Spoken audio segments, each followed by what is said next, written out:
Welcome to Mindfully Integrative Podcast with your host, Dr. Damaris G. Mindfully Integrative is a podcast discussing ways toward mindfully incorporating integrative health into our lives. This podcast will have informative resources, fun topics, interviews, and discussions relatable for today with a true mindful perspective in a mind-body holistic life approach. Hi, how are you? This is Damaris, Dr. Damaris G, Integrative Family Nurse Practitioner, your guide on this Mindfully Integrative podcast and YouTube channel. And today we are discussing what is integrative health. We'll go into also what is functional medicine on another tidbit health tips. But today let's discuss what exactly is integrative health and how is it relative to, obviously this podcast is called Mindfully Integrative, and why is it one of my passions and part of where I believe the healthcare industry is going. Now, there's different things, and sometimes it gets a little confusing. There's the word complementary, there's the word alternative, and then there's the word integrative. And by the National Institute of Health, they call it the complementary and integrative health. So it had changed through the years, but their National Institute of Health has called this section of health as the complementary and integrative. Now, what does that mean? What that means is that when you're talking about complementary, so you got the word complementary, you got the word alternative, and sometimes those go interchangeable and people think, okay, what is that? And that means is that things that are not in the traditional side of medicine, non-mainstream, non-conventional medicine, is considered a complementary thought. Now, things that are also not conventional, but may not have an evidence-based thought process, is considered alternative. But when you say complementary, you're using some of the non-mainstream ideas and putting them as a complement to traditional medicine. Now, the thing is that each one of them is a little different. But today I'm talking about integrative health. So you're incorporating traditional evidence-based research and these integrative modalities as complements, and it's evolving through the years. But the main aspect of what you're learning from this is it's a whole health encompassing, very patient-centered, focused on wellness, looking at the entire approach has to do with not one disease process, and it looks at a coordination of these alternative options and complementary options that are out there, but looks at the whole system and tries to see if any of these other areas may be needed. So, for example, there are those things like sound meditation, aromatherapy is considered a complementary alternative medicine. Herbs are considered is another type of medicine that may not be the traditional medicine, but it may be incorporated in a practice. So integrative health brings conventional and complementary approaches together in the most holistic way, patient-centered, whole health-centered, and looks at things and realizes that wellness is a balance and that it needs all of these encompassing components to be healthier. And you can't just have a one pill to fix this disease.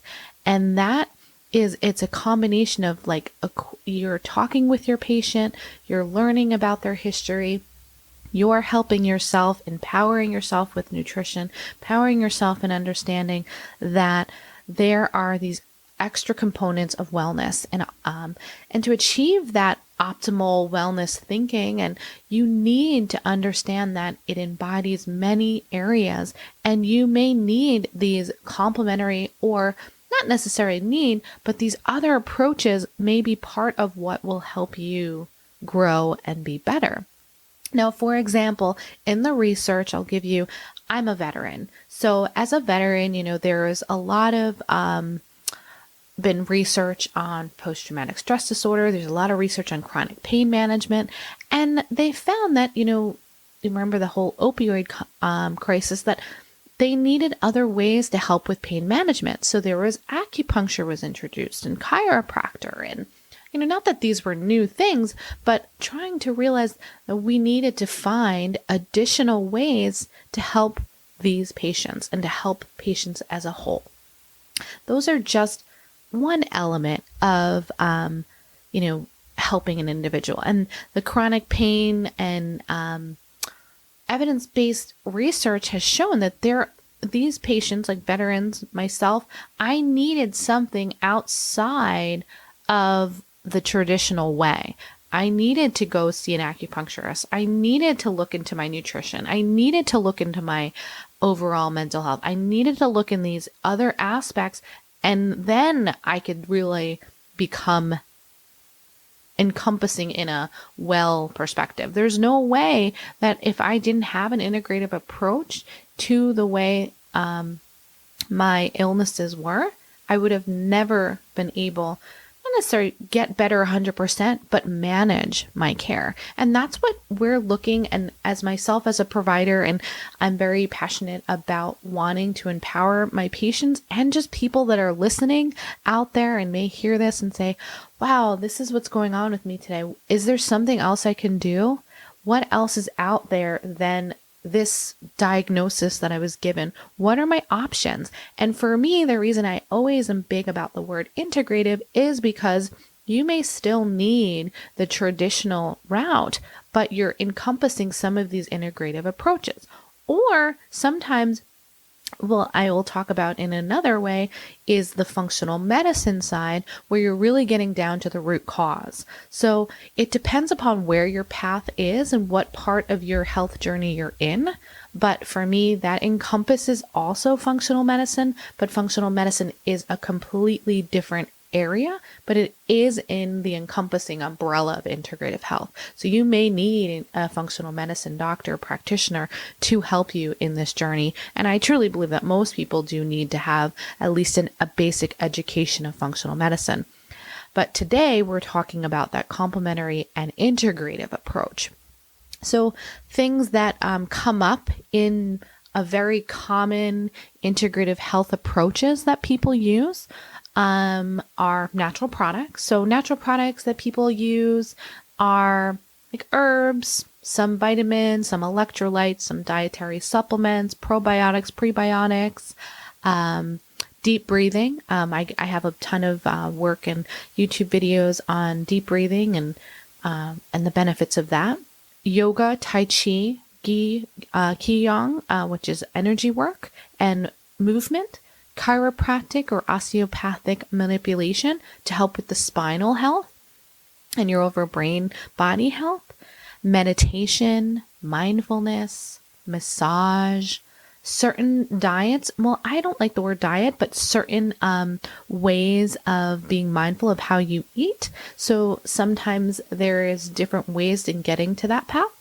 Homeopathic, where there's herbs and different techniques, and you would go to a homeopathic provider that would incorporate some of these things into your health journey. Progressive relaxation, what that has to do with is looking at your body from head to toe and it's a type of meditation, and it actually will relax different parts of your body from head to toe, and it's usually around a 10 to 15 minute maybe longer, sometimes longer, and it's a way of getting you into a relaxed state. And the last option, that there's many more here, but these are in the top 10 or so integrative approaches that individuals use, is guided imagery. And that was one area that I did my research in, was in guided imagery and mindfulness meditation. So I was very much versed in learning about these different aspects of integrative health and how these modalities can help empower patients to do more for themselves. And I think that's part of it. It's knowing that just because I'm a healthcare provider, I don't know everything. I have to look things up. I also don't know everything about everyone, right? And everybody's story and things that are going on is different for them. So they may need a different approach. They may need something else, or sometimes some of these aren't for everyone, right? So that's the neat part about it. The other aspect that I love about integrative health is that you're taking into consideration the whole approach. You're really understanding, and it's kind of, I say to others, there's a path of whole health because you're not always ready to get there. But when you start to find providers or people in your tribe that get this whole health, integrative health, and functional medicine approaches, you're thinking about the body, not only the physical body, but the energetic body and the mind as an encompassing whole. So it's a mind and body practice. And that is not just yoga. That is not just meditation. This is looking at our whole body in many aspects so that it can be, so that you can heal or you can manage whatever that you may be going through at this time.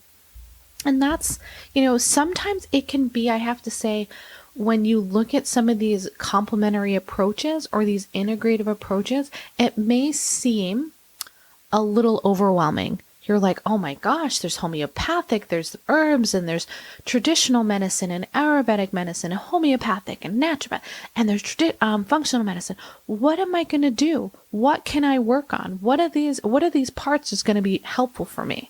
And that's where I kind of come in and look at your whole picture and say, all right, let's talk about our story. Let's talk about what's going on. And let's see if one of these or multiple parts of these approaches may help. Is it functional medicine that we need? Is it maybe an herb? Is it just looking at you as a whole? Is it and a little bit of acupuncture, maybe some meditation? Let's see what exactly is going on. So there is this, part of it is that it takes time. So integrative health and these approaches are not here's a pill, all right, take some Advil, you have a headache, that's it. Here's your medicine for your reflux, that's it. Here is a stretch because that'll help with your lower back. That's it. That's not what we're talking about. What we're talking about is you taking responsibility of what is going on with your body. And even if it is something that is a genetic disposition, does not mean that that is your end all conversation. For example, whether it's diabetes, whether it is rheumatoid arthritis, an autoimmune deficiency, some sort of whatever that disease process is, does not mean that you need to be in agony and miserable for the rest of your life, and that there needs to be components that you can do to help manage through this. And that's where the power of integrative health comes in. And I just love talking about it. I love learning about the new research that comes out and the different modalities that people can use. So that in a nutshell is considered integrative health. It's a little bit more in depth than that, but I hope you enjoy it. So I will talk with you again on another podcast, and we will dive into this a little bit more on other podcasts and YouTube events. But that's kind of in a nutshell the quick down and dirty. If you guys have any questions, feel free to comment or reach out to me on all of the show links. And I'll talk with you guys soon, and make sure you mindfully invest in your life each and every day. Namaste.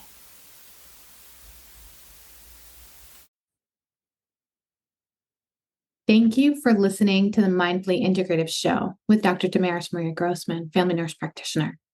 This podcast is for informational and educational purposes only and is not to substitute for professional medical advice, diagnose, or treat. Always consult your healthcare provider before making changes to your healthcare routine. Make sure to subscribe so you don't miss an episode.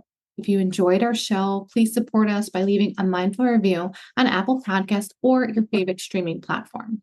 Interested in being a guest or more information? Email us at info@mindfullyintegrative.com. For resources mentioned in the show, visit our website at www.mindfullyintegrative.com. You can also connect mindfully with Dr. Damaris on her social media links found on the site. May your strength and peace guide you to find a mindful way every day. Namaste.